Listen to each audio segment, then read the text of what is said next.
अपने खाने पीने का सामान उठाए घर जा रही थी। रास्ते में इसकी मुलाकात एक बीड़ पीले रंग का परों वाला कीड़ा जिसके काटने से बहुत तकलीफ होती है से हुई। बीड़ ने चूंटी से कहा, तुम अपनी खाने की चीजें कितनी मेहनत से जमा करती हो, फिर बड़ी मुश्किल के साथ उठाकर अपने घर तक लाती हो। इस तरह की जिंदगी गुजारने से तो मौत अच्छी है। देखो मेरी जिंदगी कैसी है, मजेदार और सुकून वाली।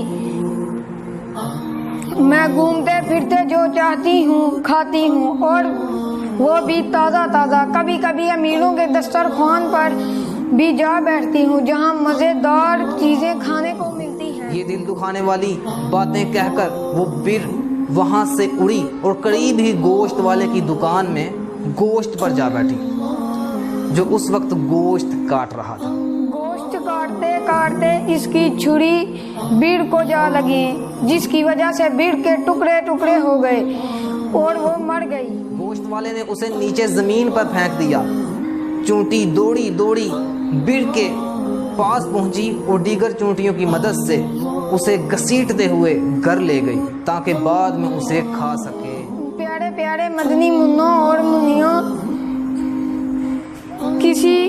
किसी मेहनत करने वाले का मजाक उड़ाना और इसे कमजोर और हकीर समझना अच्छी बात नहीं।